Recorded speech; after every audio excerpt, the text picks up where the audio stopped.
locked in. Look at what we have here, folks. To the only show that matters. The cream of the crop. Duke loves wrestling. And there is no one that does it better than your host. I have come here to chew bubblegum and kick ass. The Duke. And I'm all out of bubblegum.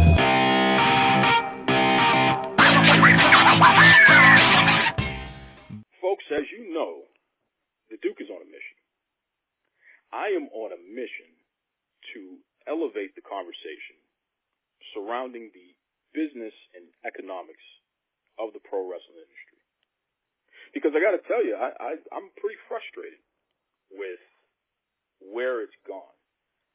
We've gotten to the point where, you know, a lot of the folks out there who are doing shows and writing stuff, they're insulting our intelligence as it relates to the economics of the business and specifically WWE. I mean, when I look at a situation where so many folks are saying the sky is falling and they're doing so poorly and Fox is going to cancel SmackDown if they don't deliver a 3.0, I can't reconcile that type of rhetoric when I look at the yearly reports that the WWE, publicly traded companies, putting out. And they've posted numerous years of record profits. And they've set themselves up where, you know, they could legitimately go on an 8-year run of posting record profits. And this is the most money that any wrestling company's ever made in history. So those facts don't match up with the rhetoric. We got to elevate the conversation. So I've taken the time to have folks, you know, the Boston Bad Boy, he works for one of the top media companies in America, and he deals with ad sales. I've had Tony MacLeod. You know, he's the TV editor of The Wrap. That's a trade publication that covers the TV and Hollywood industry as a whole. He's come on and he's explained that ratings are not the measuring stick anymore when it comes to what TV networks are going to invest in. Now this week, I'm bringing on a guy who has a show that's dedicated to studying the economics of pro wrestling, and he's done an excellent job, he and his team, digging into the economics of WWE specifically. So without further ado, welcome to the Duke Loves Wrestling podcast. He's the host of Wrestlenomics Radio, Mr. Brandon Thurston. How are you, Brandon? I'm good, Duke. We had to reschedule this because I was sick. I had the plague yesterday. But I'm recovering. I'm doing well. We've got the Crockett Cup on mute here, and I'm sitting on the couch at home, so feeling much better than I was yesterday. So thanks for having me. I'm just glad you're not one of the Walking Dead. I was a little worried about you there. Yeah, no, I'm not a zombie. I'm still alive. Look out. Listen, explain to everybody, please, what Wrestlenomics Radio is and why they should be paying attention to it. So Wrestlenomics. The Wrestlenomics brand, or Wrestlenomics Radio, the podcast, was originally started by Chris Harrington, who some people know as Mookie, and Mookie Ghana on Twitter. And so I started doing that regularly with Mookie I think we started doing that in like April or mid-2017. We started doing that together, and then we did it like every other week, and we ramped it up to like doing it every week, and then we ramped it up to doing it like twice a week, one for free, one on Patreon. And so the beginning of this year, Mookie got officially hired by All Elite Wrestling. So he works for them now, and I'm just left doing it on my own now. And but yeah, we focus on the wrestling business. I also have a website, Wrestlenomics.com, which is basically just like a list of links and resources to all sorts of data. Some of it we compiled ourselves. Some of it are just links to other websites on the internet. Like real data that you can look at as far as like whatever there's key metrics like TV ratings or attendance, or a lot of WWE corporate financial data that we put together and found over the years. So I've been writing about wrestling business since about 2015, 2014. Especially around the time that the WWE Network launched, I got really interested in the business side of wrestling and got more into following wrestling again. Like I've been a wrestling fan all my life. I've been a pro wrestler since 2003. But was not always following the U.S. scene and WWE very closely, but around the time the network launched, I've always kind of had a side interest in new media and in technology. And WWE Network launching in February 2014 was, obviously it's WWE getting into the video streaming service, into the video streaming business. So that was really fascinating to me. And I studied that a lot and read about that a lot and ended up discovering Chris Harrington's work through that. And, read a lot of his stuff, learned a lot. I did some blogging, and then it ended up, I wrote a lot for a site called Voices of Wrestling. I wrote for other websites like Wrestling Inc. and lately I write for Fightful.com. And, I've done a few things for Seeking Alpha, which is a stock analysis website. So yeah, I studied wrestling business a lot and got really interested in it. And, Chris Harrington and I became closer friends over that time, and we started doing this podcast together. And now I am carrying the Wrestlenomics banner all by myself as he's, I think his official title is the Vice President of Business Strategy for All Elite Wrestling. So yeah. All Elite Wrestling is very, creative with their business titles there. So that's a pretty impressive title that, Harrington has there. Shout out to Chris Harrington. That's awesome. Yeah. Now, you actually have a connection to the wrestling industry. You're not just a guy who writes about it and has a podcast about it. Tell us your connection in wrestling. So, as a wrestler, I've been wrestling I've been training since 2003. I did some referee stuff in 2003. I really made my debut as a pro wrestler as myself in 2004. So I've been wrestling since then, and just mostly wrestling locally and regionally. And but I've been wrestling more, making longer drives in the last couple of years. You might have seen me in Beyond Wrestling. I think I've wrestled about 3 times there so far this year in the last couple of months.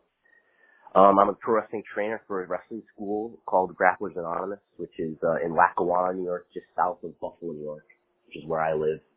And I work really hard there, and we put out some good wrestlers, I think. And maybe names some people might have heard of, like Daniel Garcia and Kevin Blackwood and Puff and Kevin Bennett, and hopefully a lot of other people that people will learn about soon. But yeah, a lot of people help me with that. There's the Every Night is basically the guy who manages the school and who also trains people there, and Pepper Parks, who is Braxton Sutter on Impact Wrestling, who's just come in there and does some training with us there as well. That's pretty cool. That's pretty cool. Mm-hmm. So you're not, again, you're not just somebody covering it. You legitimately are out there. You've paid your dues. You've taken your bumps. Still out there doing it, and that's pretty awesome. Let me ask you, Brandon. Mm-hmm. Does it make sense to you the cliche song and dance that a company like World Wrestling Entertainment, WWE, they're quote unquote in trouble, and things are really bad, and they're in danger of shows being canceled and what have you because of the current product that they're putting out? Does that make sense to you when you look over their yearly reports and you see the kind of money that they're bringing in and that they're going to continue to bring in for the foreseeable future? Well, so WWE does a quarterly report, every quarter, and that's always a big day for me. I usually take the day off of work, and the documents drop at 9 a.m. Eastern, and then there's a conference call at 11. So that's always a big day for me, and that's something that we cover. I cover on Wrestlenomics in some capacity in audio, and I usually write an article about it. And so WWE has been a company that's been doing really well financially lately. They recorded record revenue. They recorded record profits. Which profit metric you want to look at? They broke all their records in 2018. I think the numbers were $930 million in revenue, net income $99.6 million. Right, this is bigger than any year they've had previously.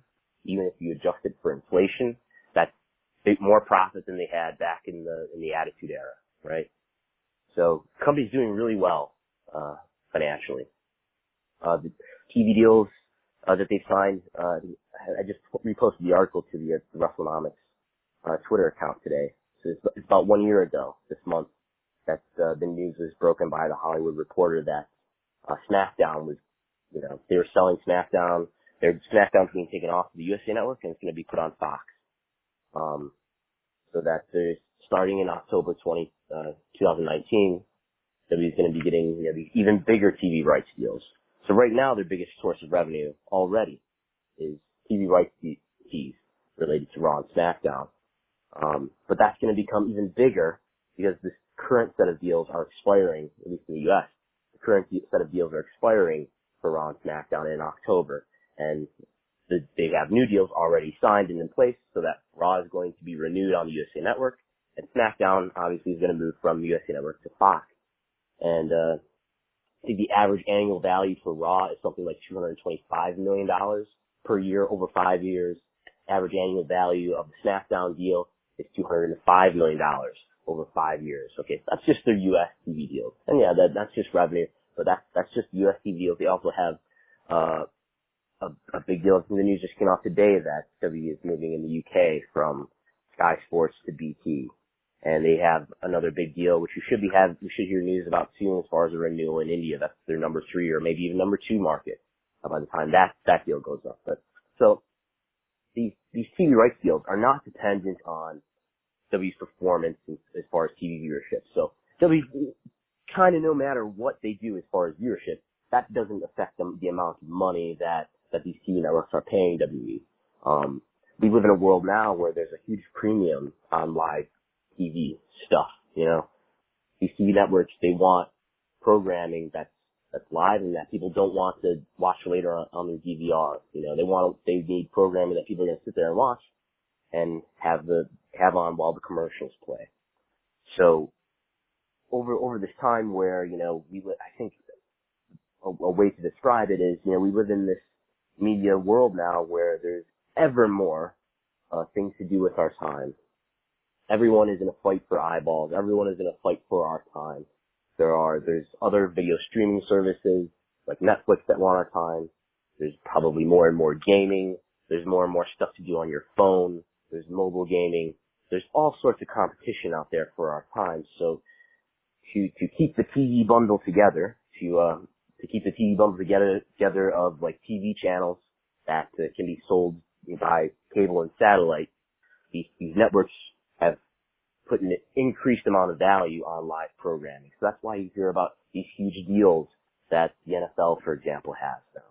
And that's why we hear about this huge deal that WWE has, which was, to put it like in some frame of reference, the value. So the WWE signed a 5-year deal with NBC Universal, which is the parent company of USA Network, and that deal lasted from 2014 and will end in October or September 2019. Okay, and that was $100 million some odd. I don't know the number off the top of my head, but it was a very lucrative deal. So the value of that deal has increased 3.6 times. So the current set of deals that they're going to enter into in October with Fox or SmackDown, with USA Network for Raw, that represents a 3.6x increase in that TV rights revenue. So kind of as you mentioned, WWE is basically guaranteed for the next 5 years, for the length of these US TV deals. And they also mostly coincide with the timing of the UK deal and the India deal. For the next 5 years, through about 2024, WWE is going to break its revenue record probably each consecutive year up to at least 2024. It's going to break probably all its profit records up to 2024. What will happen beyond that point, I don't know. It's really hard to predict what the media ecosystem is going to look like and what the TV industry is going to look like and what kind of market there's going to be for Raw and SmackDown at that point. But I can say with, I think, a pretty good degree of certainty that WWE is going to be a very financially healthy company up through 2024, mostly because of enormous TV rights fees they're going to get from TV partners around the world, especially in the United States.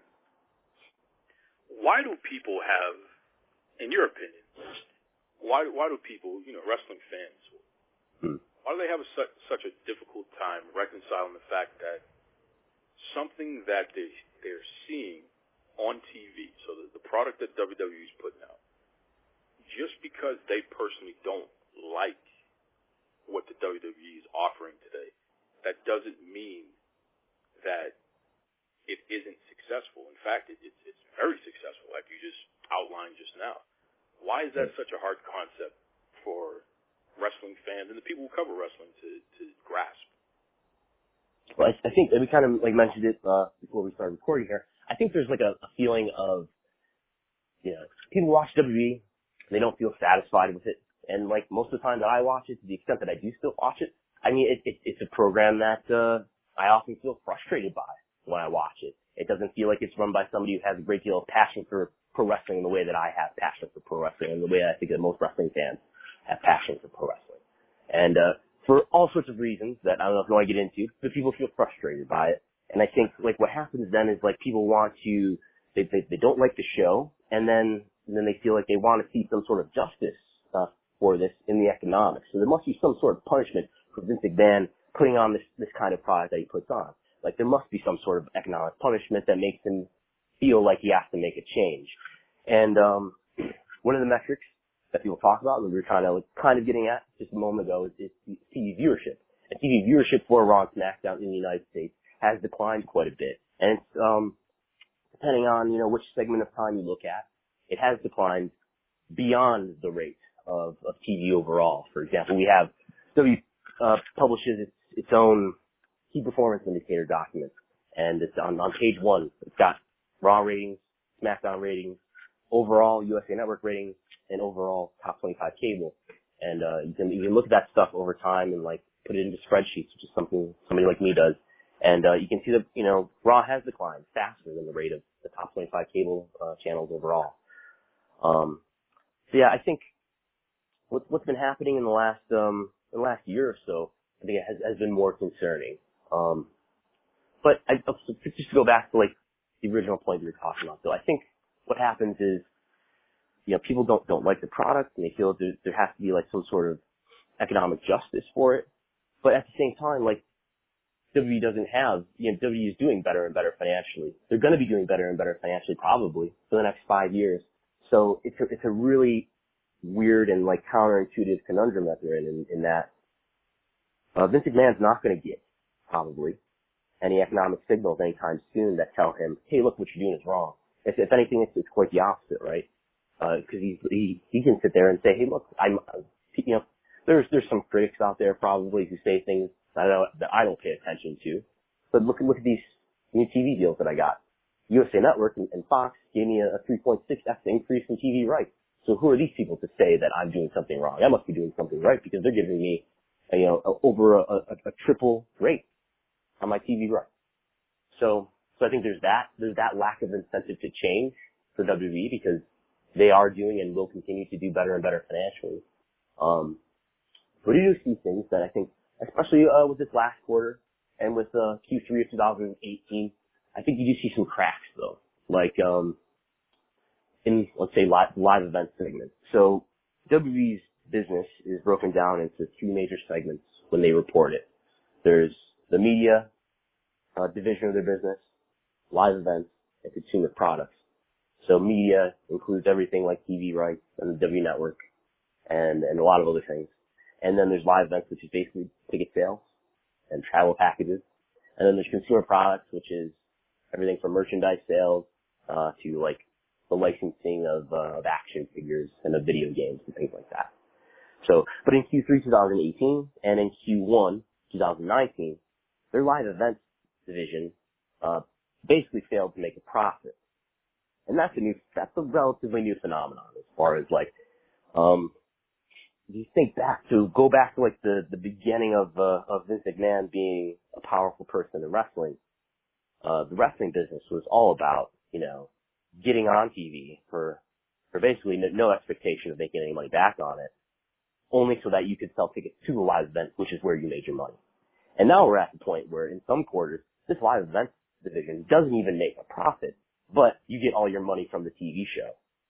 So in George Barrios, who is the WWE, one of the co-presidents for WWE, he does a lot of public talks, which you can find on the WWE corporate website.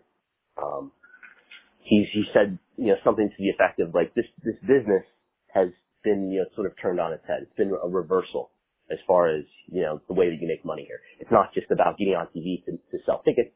It's sort of like, we're, I don't know what what purpose exactly the live event has. But people like me argue that they should be running fewer and fewer live events, that they should be running fewer house shows, because it's just I see it as more of something that puts wear and tear on the talent. There's value in it. There's hidden value beyond the ticket sales, I think, in a live event, in terms of like, yeah, it puts WWE in a given town for a day, and it promotes it in that way, and it gives the fans, or the, imagine the kids that go there, they give them that experience and that memory of being at an event, and maybe that enhances their propensity to be a WWE fan in the future. But many live events probably aren't making money. Attendance is declining over time in the last few years, and it puts a lot of wear and tear on the talent. And I don't see, especially about house shows, they don't seem to do that well over time. And when you've got Vince McMahon going on the conference call, as he did in Q1, which was in May, and he said that the reason for a lot of these metrics being down, including television viewership and live event attendance, was because of talent absences. He said talent absences, and he basically said that things are, we got people who are recovering from injuries, and things are going to be better going forward. And I'm really skeptical of that. I don't really believe that things are going to be that much better going forward as far as television ratings, as far as live event attendance.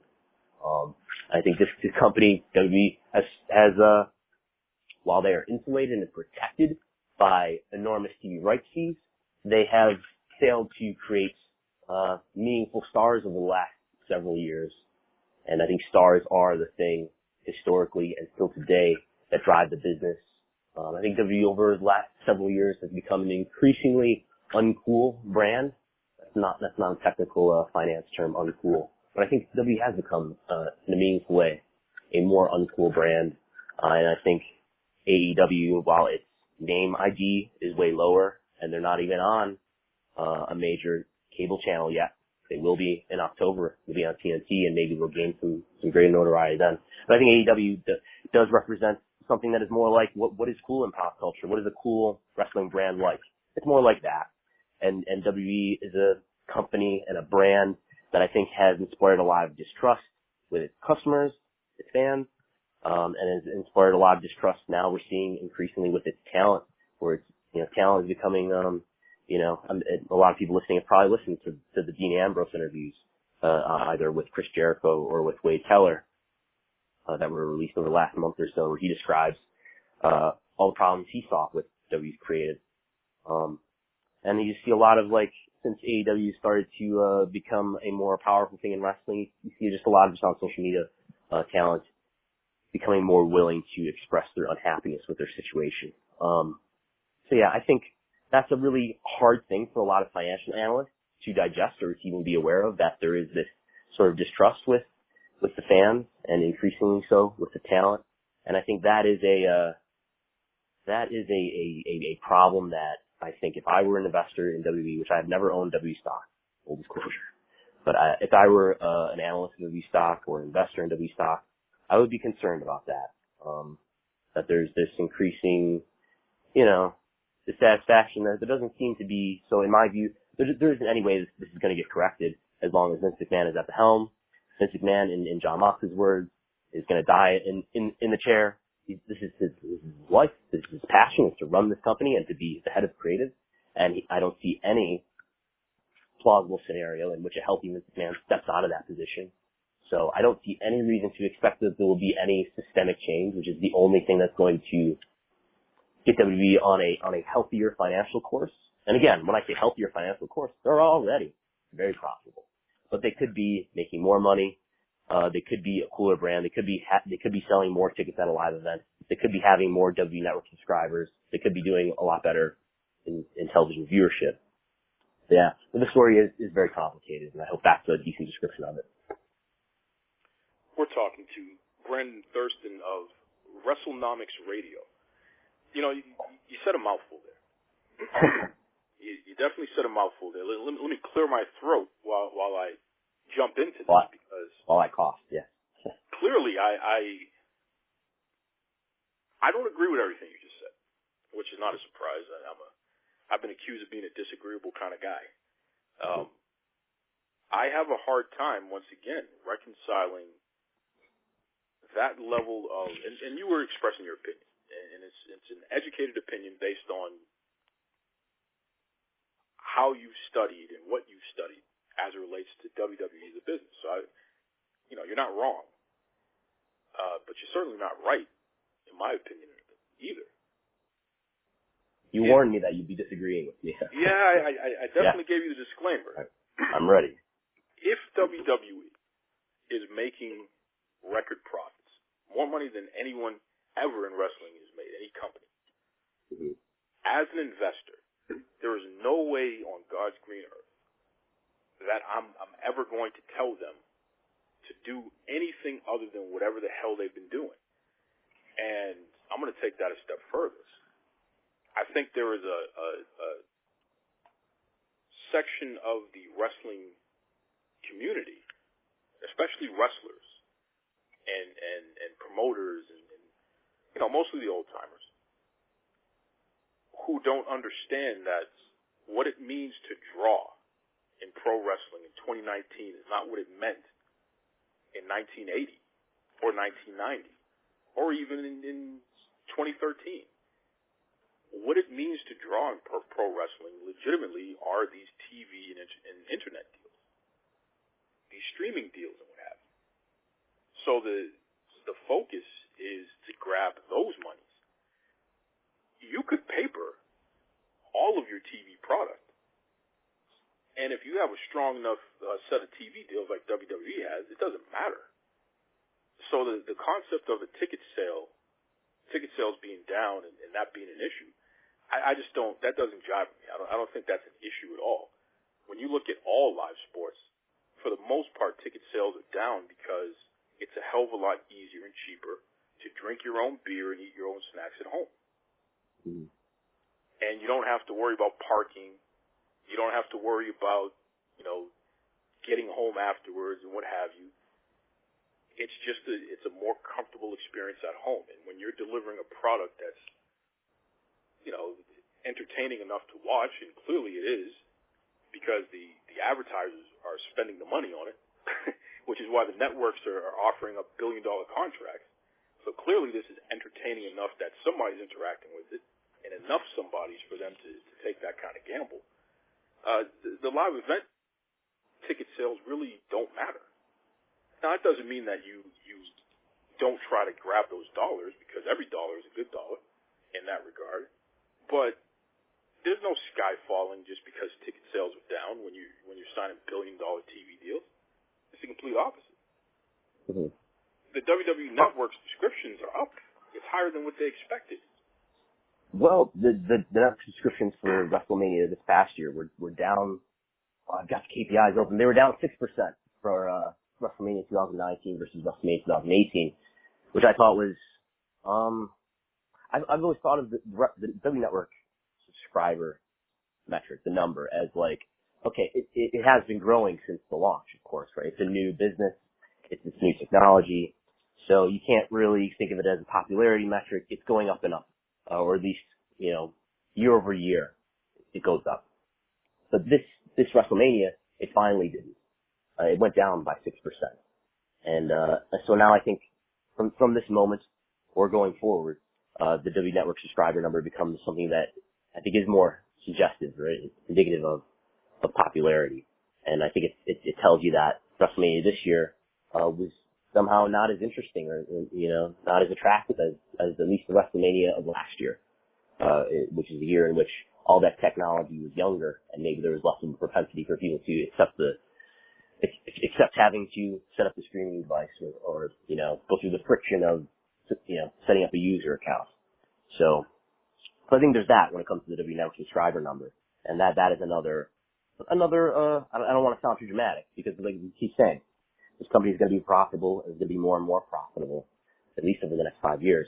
But there is something, alarming here about, what's going on here. And is the company, like, on the whole, becoming less popular? Like, as far as, are there fewer fans and is there less, whatever, total, interest in WWE? So there's that. But see, I can't take what you're saying there and, give my stamp of credibility to it, because when you look at their social media interactions. They put up a video of R-Truth with the 24/7 title, and I mean the YouTube streams and the Facebook streams are through the roof on something like that. People are interacting with brands in a way in 2019 that unfortunately the industry has not come up with a uniform way to completely understand. Well, so let's talk about YouTube views. YouTube views in Q1 2019 actually declined for the first time in a couple of years. Global hours viewed were in Q1 2019 was at 300 million and had been at 351 million in Q4. In Q4, how much of that has to do with Facebook and what they're offering from a streaming standpoint, WWE's relationship with them?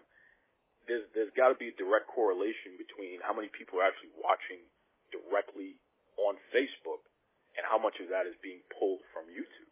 Okay, so the number that I just referenced there, this is directly from WWE's corporate website, and it's not just YouTube. This is so that the name of this metric is AVOD, which means ad-supported video on demand, global hours viewed. And in the fine print, it says AVOD is ad-supported video on demand consumption includes videos viewed on third-party Facebook, YouTube, Twitter, Instagram, Snapchat. So all of those platforms are combined. That's not just YouTube. And you're saying that they're down. Well, that's telling you that they're down. It's down. Page 2 of the KPIs, yeah. That's global hours viewed, and they have another metric right beside it on the same PDF page, AVOD global views, which is in the billions.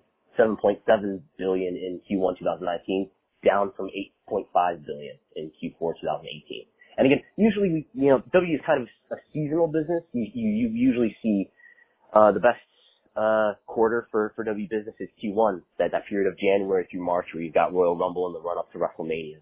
And Q4 usually, at least when it comes to TV viewership, usually a little bit less, right? Because that's the period that's overlapped with NFL football games. So if anything, I would expect Q1 to be doing even better. And for anybody who wants to look at this is called the key performance indicators. If you go to WWE's corporate website and you click on investors, you'll find the key performance indicators. I'm just talking about something that's on page 2. And it's basically a bar graph that goes up and up and up. We're looking at 2017 through the present, and it goes up and up and up and up and up, except for in the most recent quarter, Q1 2019, where it goes down. I really don't appreciate you coming on my show and basically proving me wrong. I'm going to have to go back and take a look at that just to verify, but I don't like the way this conversation is going. You'll have to edit this part out. Yeah, I may have to do that, but of course that means I'm going to have to figure out how to edit because my computer is not available today. So that's interesting. So what you're saying is they're reporting, WWE itself is reporting that their streaming numbers on third-party platforms, including Facebook and YouTube and what have you, they're down. Yeah. Yep. Huh. Yep. That's a problem. So, and like in that neighborhood of metrics, let's see, social media followers. Social media, I think it's a different kind of animal because people don't really unfollow as much as they do follow. Oh, don't pull that. Don't pull that, please. Don't try to gloss over the follows by claiming people don't unfollow. So that's your way of trying to cover up the fact that WWE followers are through the roof. And the followers that they're counting are not unique followers, right? Like if you follow WWE and you follow John Cena, you're counted as 2 followers. I think the better way to think about it, I think the better name for it would be like social media touch points, but so they have over 1 billion total followers across Facebook, Twitter, and other platforms, including Instagram. And I have like a comparison of their growth on Facebook and their growth on Twitter versus like the monthly active users on Twitter itself. So what Facebook grew, let's see, Facebook grew 1%, while the monthly active user rate on Facebook grew 2%. So yeah, I mean Facebook's slowing down quite a bit. Come on, man. You mean to tell me a growth that's a positive, that's an increase, mind you, and you're trying to put a negative spin on that? Because social media is a younger form of media. So social media, Facebook and Twitter, social media platforms, I think you have to consider like in the same way you can kind of excuse TV viewership being down because that's an older form of media. I think you have to like offset some of the increase on newer forms of media like social media and YouTube. You have to temper that when you read that stuff. You know. But they have an increase, so that's a good thing. They have an increase. It's definitely not a bad thing. Yeah, you should. I think like, what should your expectations be? You know, what is a zero sum? What would your expectations be based on the past? You know, it's slowing down, but then again, the world is slowing down. The monthly active user rate for Facebook and for Twitter is slowing down. But so is WWE. Yeah, but if that is in line, at the end of the day, if you're not in the red, then you're doing damn well. And there's literally no one else to compare WWE to. That's the other thing that people need to accept. They have no competition in the wrestling industry. You literally would have to combine multiple companies just to even be half of what WWE is. So the notion that they making the most profit and having an increase in social media followers, etc., you can't look at that as a negative. How? No, I think what WWE's done on social media has been important, and I think the way that wrestling fans consume the wrestling fandom has become increasingly more so on social media. Like I think a lot of people, while there's less people watching the program and like sitting down with a TV set and watching Raw or SmackDown on the USA Network, I think there's a lot of people consuming or being aware of what's happening on Raw and SmackDown one way or another through the internet, whether that's through WWE social media platforms or other wrestling social media stuff.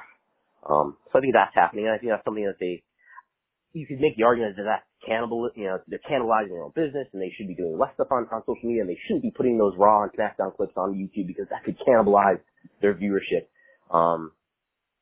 And I know that seems almost like an intuitive way to think about it, but I think that's not the right way to think about it. And I think it is good that WWE has done as much as they have done on social media and on YouTube and on Facebook, because my belief is that people are going to go to these new forms of media regardless, especially younger people who are going to be the people that you need to have as your fan base in the future.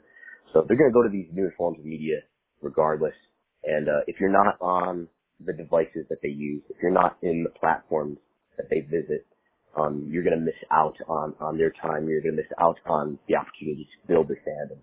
So there's a story about I think that George Barrios tells about Vince McMahon told them some 10 years ago that he saw social media as a land grab, and he wanted us, WWE, to go and get more than their fair share of social media. So this is something that I think in a credit to WWE that they saw as important many years ago, as early as they should have. Creative stuff and other criticisms aside. So I think their existence on social media and their use of the internet and their willingness to disrupt themselves with the W Network has been pretty forward thinking. Even if it wasn't executed like 100% in the best way possible. Damn right. It's funny because you study the economics. You're a pro wrestler, so you understand that side of the coin as well. Mm-hmm. I want you to put your pro wrestler hat on for a second. Mm-hmm. A pro wrestler is an entertainer, right? One could say so, yes. Okay. Yeah. And what does a pro wrestler get paid to do?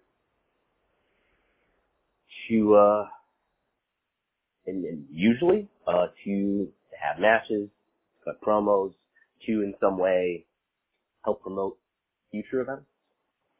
Yes, to entertain the crowd so for starters, they can generate money from the entertainment that's being offered. A company pays a pro wrestler to entertain so people come back. That's the main idea, right? Yeah, I think there's like various ways, and I think there's like multiple legitimate ways to look at wrestling, and I think like an economic perspective, like economicals is one thing I think wrestlers have and are legitimate in wanting to have like artistic goals as well, that are not necessarily related to economicals. So that's just an ongoing conversation I have with myself. Sure, and this is what I'm getting at. I'm glad you see the road that I'm going down here. From my personal perspective, I have a hard time understanding a guy like Dean Ambrose, John Moxley, whatever he wants to call himself today. Here you have a guy who's being paid to portray a character in the manner that the company that's paying him prefers. And that can change depending on the needs of the company. So right now, and you know, throughout the duration of his time on the main roster, the company was presenting a product that was geared towards the next generation of wrestling fans, younger fans, a PG product. So they needed that character to deliver something that was within the parameters of a PG product. Now, as an artist, he had a problem with that, which he's expressed on, you know, the interviews that you talked about, especially during the Wade Keller interview, where he went even a step further than the Chris Jericho one, discussing this creative frustration that he had and what have you. At what point does the wrestler, the entertainer, at what point do they accept the fact that you signed the contract, you made this deal, that you're going to deliver your art in the manner that the company requests, and they're paying you for that.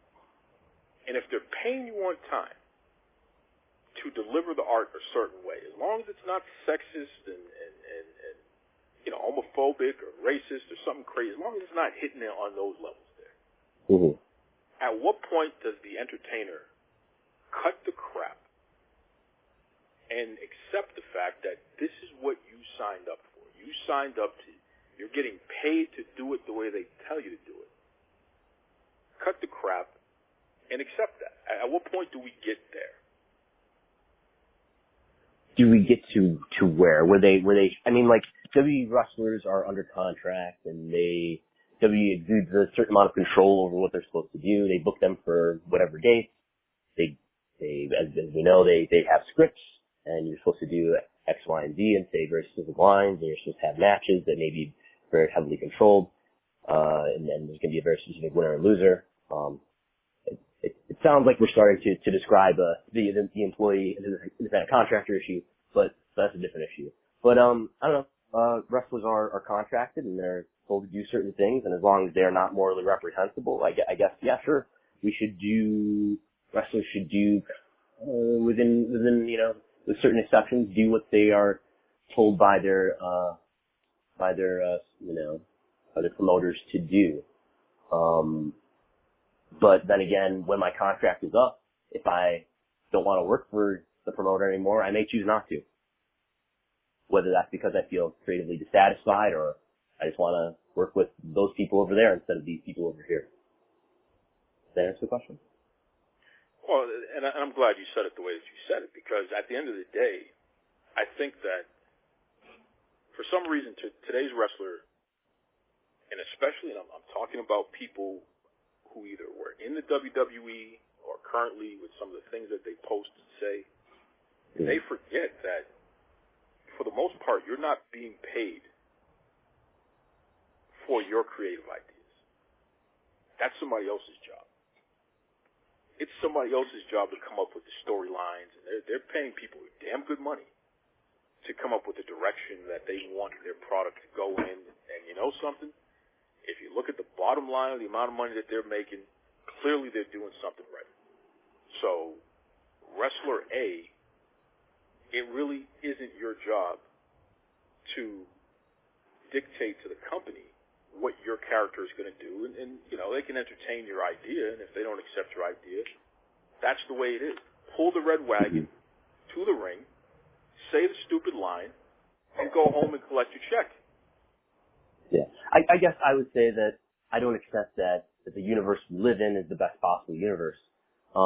I don't accept that a WWE, which by every description that I hear of it, I've never worked for WWE or anything nearly in that capacity, but like everything I hear about it, they have like 20 some odd writers.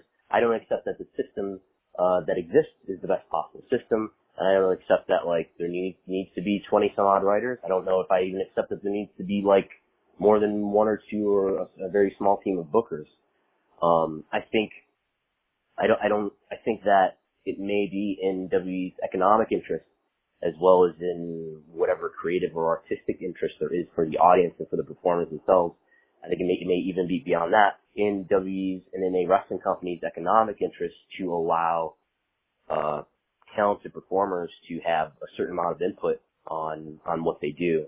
Obviously, then and you mentioned the TVPG thing. I don't think that okay, maybe Dean Ambrose wanted to bleed at certain moments, and I think it makes sense to prioritize the value of certain sponsors ahead of allowing him to bleed in a couple matches. So I think there are limits that you have to put on what these performers want to do at times. But I think there's value in allowing wrestlers who have passion, have a lot of creativity, to have a certain amount of input over wrestling, and I think the system that WWE has built for itself is one that limits it, and WWE's success, WWE's financial success is not necessarily because of its system, but it's despite its creative system. Well, and I guess you and I are going to have to agree to disagree on that, because I feel, again, as an investor, I don't want you changing too many things. Well, again, we can go down the moral road. We can talk about you changing your pay structure to pay women equally, and we could talk about the getting rid of the union busting. We could even talk about something that you've covered extensively. You've written about it, and you've covered it on the show in relation to WWE being able to afford to have the wrestlers turn them into actual WWE employees. Mm-hmm. From an economic standpoint, your premise is that they should be able to afford that, and I agree with you. I think you've made some excellent points in relation to that. And folks, if you head over to the Duke Loves Wrestling Facebook and Twitter pages, underneath the post for this podcast episode, I'm actually going to post a link to what our man here, Brandon Thurston, has written about WWE being able to afford to pay their wrestlers. I think everybody should take a look at that. I think it makes sense. But outside of that, I just don't believe that I'm going to give Brandon Thurston, the wrestler, creative freedom to just do whatever the hell he wants out there, because he doesn't feel that the writers who I'm employing understand his character the way he does. Just do it. Yeah, and I'm not saying a wrestler should be allowed to do whatever they want, but that wrestlers should, for example, within certain parameters and within certain guidelines, have the ability to do their own promos, and I think it's not in WWE's economic interest to script them instead. And I think there could be more freedom around what kind of matches they have as well, and maybe even in some ways how they promote their characters, whether that's on social media and then other WWE video platforms or even non-video written, the website or whatever. It's not. I'm not saying like they should just be able to do and say whatever they want whenever they want. There's other priorities that wrestlers may overlook and may not recognize the value in, and that may harm WWE. For example, if they wanted to bleed all over the place, and then Mattel wakes up in the morning and says, "What is going on here?" There are limits that have to be put on wrestlers for the best interest of the company. But I think the world that we live in here, where WWE has a lot of control over the creative process, and it's not just like the creative process. Like, I think that the biggest problem in WWE is just this lack of ability to create stars, and the way that I listened to Bruce Mitchell say something that I thought was useful the other day, where he said, you can in pro wrestling, the benefit of pro wrestling as opposed to other sports is that you get to pick the winners. But what you don't get to pick are who the stars are. And Roman Reigns has been pushed a lot, and he's been chosen as the star And Roman Reigns probably should be a big star, you know. But I think a lot of time and resources were put towards him at the expense of building any other star. And I think that's just one symptom that's part of a larger disease, and I don't want to make it sound like that. It's Roman Reigns, you know, that's the problem, or the way that the company has tried to get Roman Reigns over the last 4 or 5 years is the main problem. It's one of the problems among all the others, which is like just, I think the main decision maker, Vince McMahon, has a very dysfunctional and stubborn way of doing wrestling business and way of doing wrestling TV in a way that frustrates his viewers and frustrates eventually his workers, his wrestlers. And I think we're seeing the problems that causes start to manifest now in terms of viewership and in terms of WWE network subscriptions, live attendance, and even AVOD, time spent with video streaming that's free, which we just talked about a minute ago. Well, once again, I completely disagree with you, but I respect your position on the topic. There's no two ways about that. What can we expect from Wrestlenomics Radio and the upcoming episodes here? What are some of the things that you're working on that we should be sinking our teeth into? So I just did a long episode on, which I kind of think it was like an audio documentary on the Saudi Arabia story. And I think that is to go on another quick tangent. I think the Saudi Arabia thing, the bad press around it, I don't think every WWE fan is aware of that story and why that is a problem. But I think there are some fans who are turned off by that. So I think that's another thing on the pile. Just like the lack of concern about, we don't need to get into the whole story, but of taking money from a government like Kingdom of Saudi Arabia. Yeah, so I did about a 50-minute audio documentary on WWE's relationship with the Kingdom of Saudi Arabia, which is a 10-year deal that they have, which is worth, tens of millions of dollars per event. So I may do another episode that's sort of similar in terms of being kind of like an audio documentary looking at what's been happening with WWE popularity over the last 5 years or so. I've got some notes and I'm starting to put together some audio clips for that.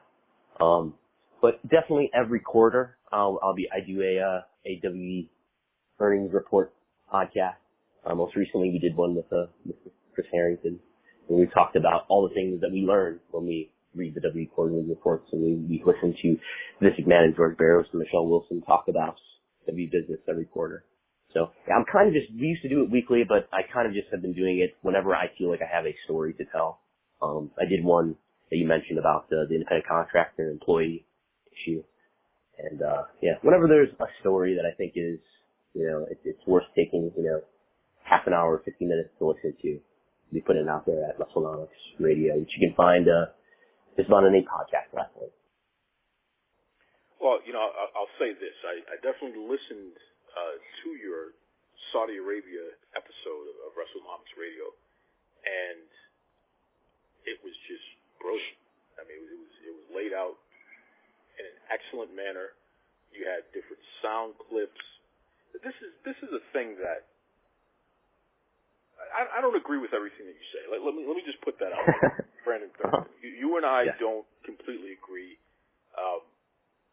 which is not unusual. I don't completely agree with my own mother. I love her even though she could beat me up. But one of the things that I respect about you to the hills is the fact that you cite where you get your information from. You quote that information completely. You're explaining to everybody, I arrived at the conclusion that I've arrived at because of X, Y, and Z. So it's very easy to understand your thought process. It's very easy to understand the road you went down and how you got to where you are. I respect that. Because I think that there are too many people in wrestling who are reporting on and discussing wrestling. They act as if they have all the answers, and quite frankly, they don't. And they're not putting out enough citation. So someone like myself, who's very, analytical and wants to know how the sausage gets made, I want to be able to go back and take a look at how you arrived at your conclusions. So I respect you for doing that much. And just to get back to that Saudi Arabia episode, it was, even though I felt it was a little short, you could have gone on even longer, man, because you were just giving. But you wanted it to be longer. Okay. It was awesome. It was awesome. Thank you. And I got a political background, so I'm very well aware of what's going on in Saudi Arabia and their history and the history between the United States and Saudi Arabia. You know, how we've been in business with them since the 30s as a nation. So for you to cover a lot of that stuff and talk about WWE and what have you, it was just brilliant. It was brilliant. I do want to ask you this question, though. And folks, I want you to please, Wrestlenomics Radio, go to your favorite podcast app, go listen to the latest episode that's posted, which is the Saudi Arabia episode, if I'm not mistaken. So you can understand what we're talking about. And I'll post that link, too, because I want everybody to go check that out. I do want to ask you this, though.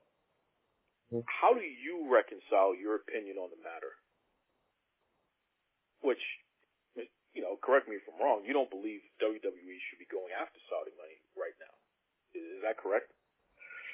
So the podcast I try to make very just factual, and I don't really assert any opinion on it. And I think some of the people who listened to it and had nice things to say about it, you know, pointed that out. And I think that's an important thing. Like, you know, I will answer your question, but I think there's like, you know, there's a lot of wrestling media where like the opinion and the news just sort of mix together in the same batch. And I think it is appropriate at times to just have, here's the news, and then maybe in some separate area that is marked as my opinion. I would say what my opinion is.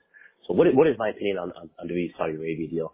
Yeah, I don't think WWE, it kind of what's laid out there, hopefully factually, in that podcast is like, look, this is not the same as, yeah, WWE does dozens of events every year in all different countries throughout the world. WWE does events sometimes in China. WWE does events in, you know, countries all over the world.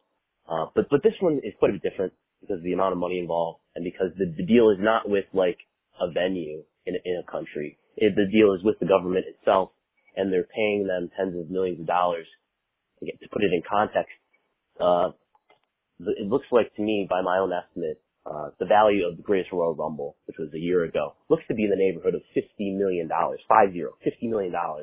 So that's like 3 times the biggest WrestleMania in terms of ticket sales. The value of the tickets. So WrestleMania 32, $17.3 million.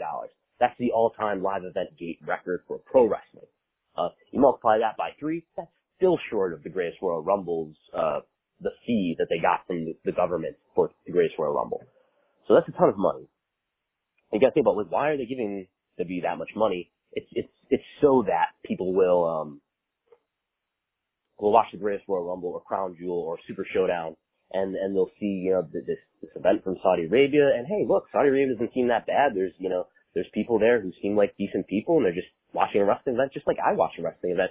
So maybe what's happening in that country isn't all that different from the life in my own country, where things are relatively, you know, decent as far as, you know, the way that people live, even though, you know, the Kingdom of Saudi Arabia is involved in a number of human rights violations, including it appears that they were responsible for the murder of journalist Jamal Khashoggi.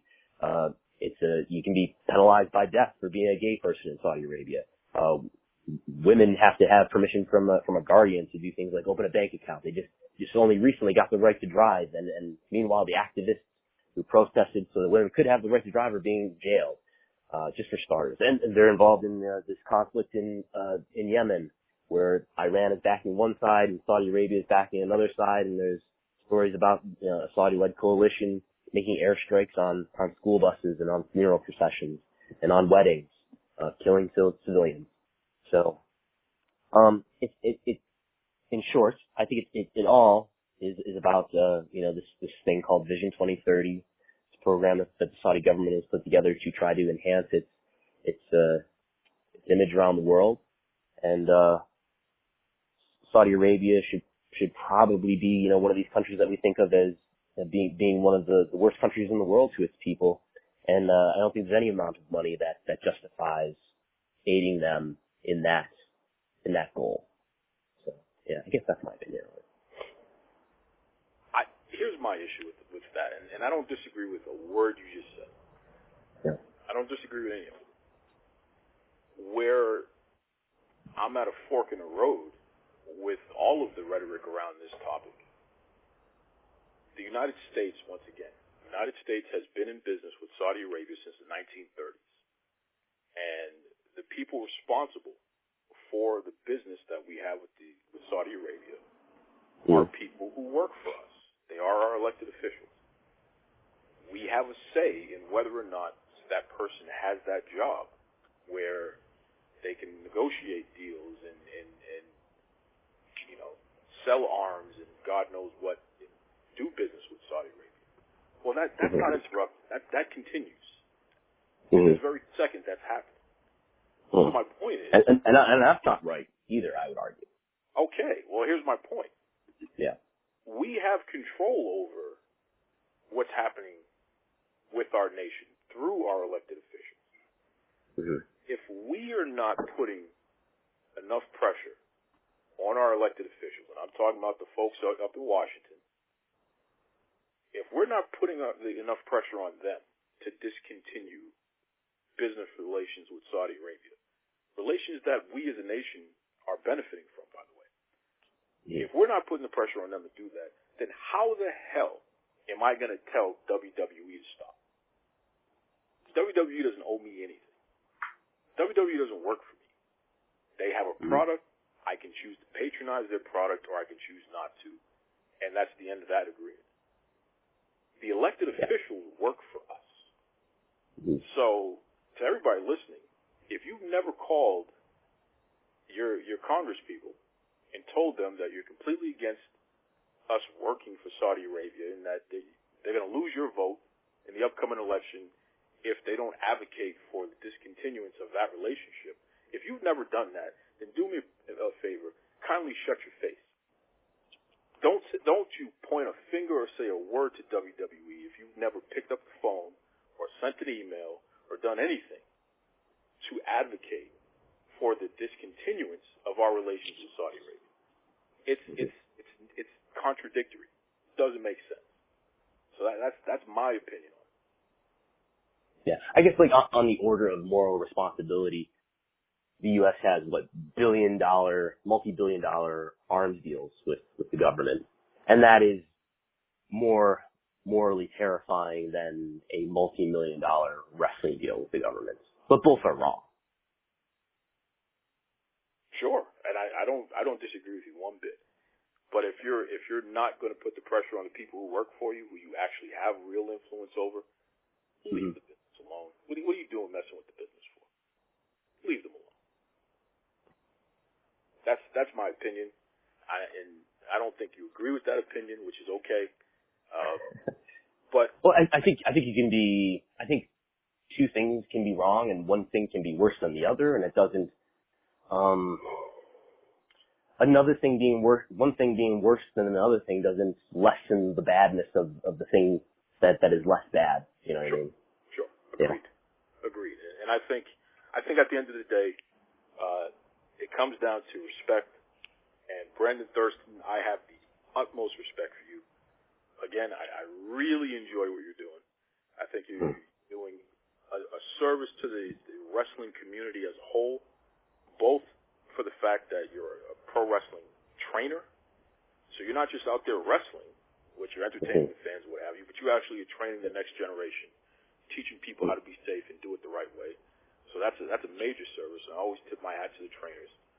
We've had many of them on the show. But also, this Wrestlenomics Radio and stuff that you also write. Like you said, you've written for Wrestling Inc. Shout out to my man Raj Giri. You've written for Fightful. You've written for this one. You've written for that one. You know, you've written for major publications. You've written everything. You've written for your own stuff. Everybody.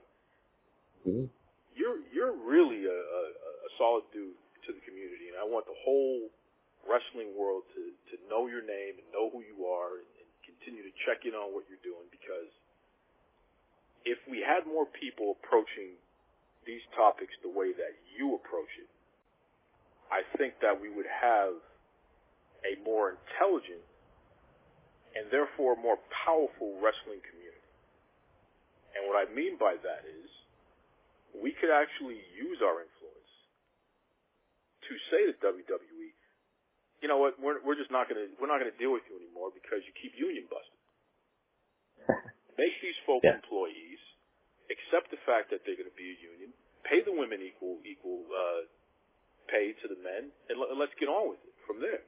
As opposed to, I can't stand the fact that Dean Ambrose had to pull a red wagon to the ring and say a cartoon line. Oh my God.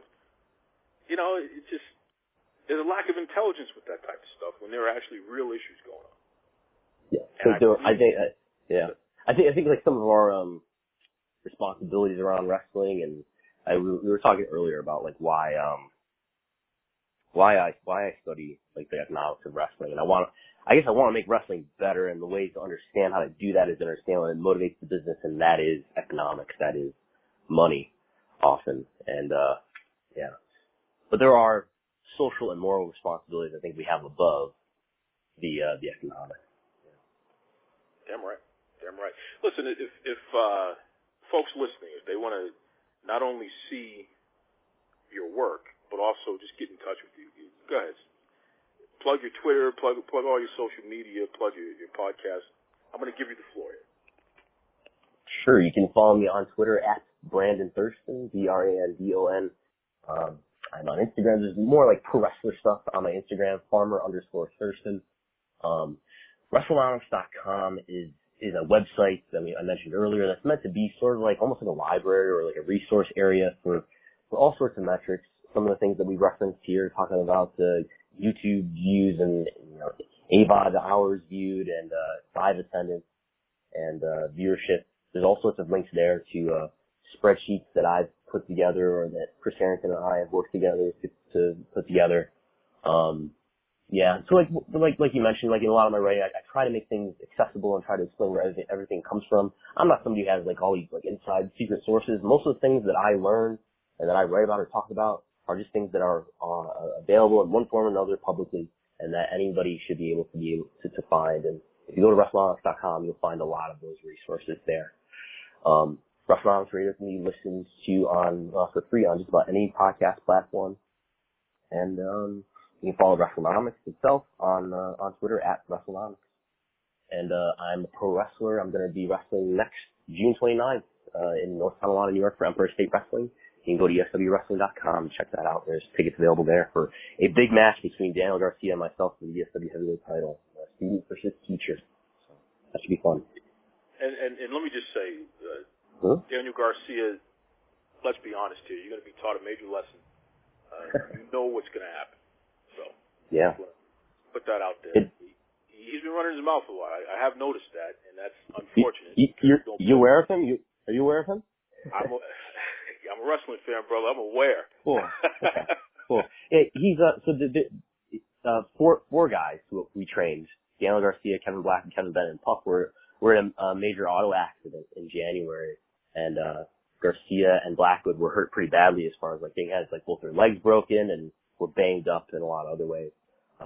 Bennett and Puff came away pretty unscathed, luckily. But yeah, this is Blackwood and Garcia are finally getting to the point where they're making their comebacks now. This will be the match I have with him in a couple Saturdays. Will be his first match back locally here. It'll be just his second match back, and it was a match that was supposed to happen in January, and I think it's a match that a lot of people were excited for and anticipated, and we weren't able to give them in January, but now it's going to happen finally in June. And I'm wrestling for a long time, but like as I get older here and I get better here, I think these matches, my stuff becomes more and more heavy and more important, and I'm still getting better. He's like 20 years old, and he's very good already. He's scary good already for being as young as he is, and it's going to be a big, heavy match. I think it's going to be one of the most important matches of my life. So I'm really looking forward to it.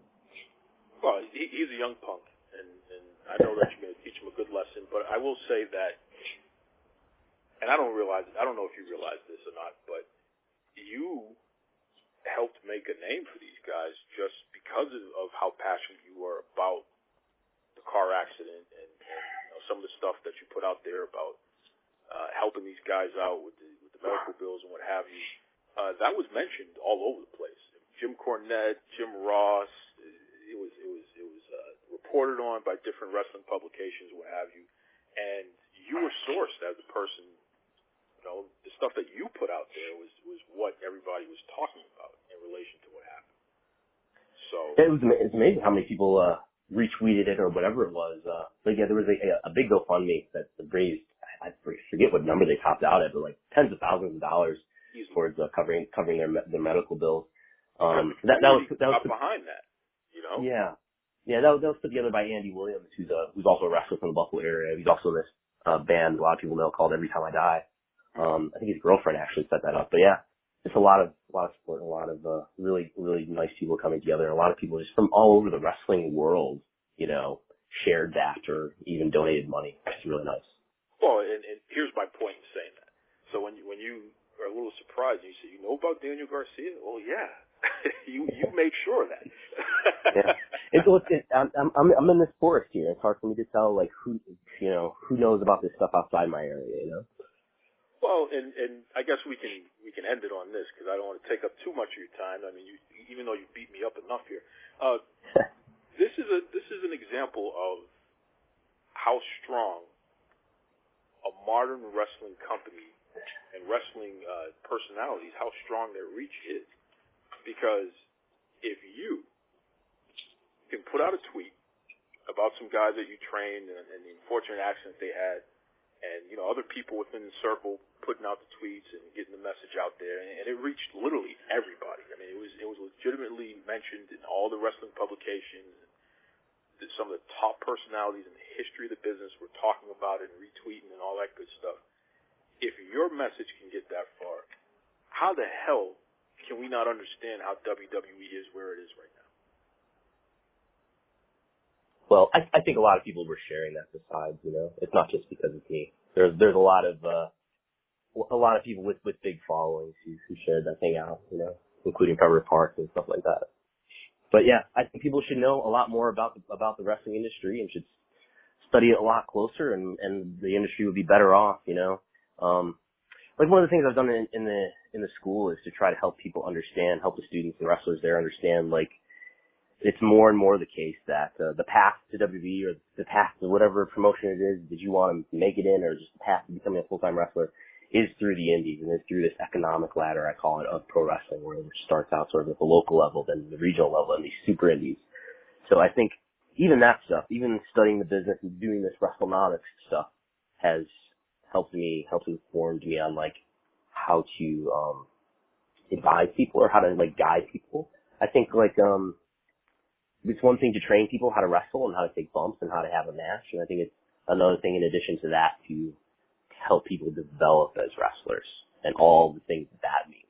You know, how to get your name out there and how to, you know, what's the best strategy to go about in terms of how to develop myself as a wrestler. It's not just about having matches and knowing how to work, which it is about that too, but it's about understanding how does this industry work and how can I make it work for me. Wow, what a conversation there. We didn't agree on everything, but I will say this Brandon Thurston guy, he is somebody who really gets it. And again, it's intelligent conversation about the business, the economics of pro wrestling. So I hope you enjoyed this special episode here, folks. Didn't want to waste any time. I just jumped right into the discussion because there was so much to talk about.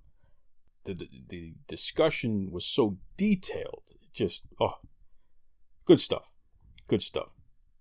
Listen, I know that WWE Stomping Grounds is happening this weekend. I'm sure some of you are waiting for my picks and what have you. And you can head over to the Duke Loves Rasslin Facebook and Twitter pages to see that.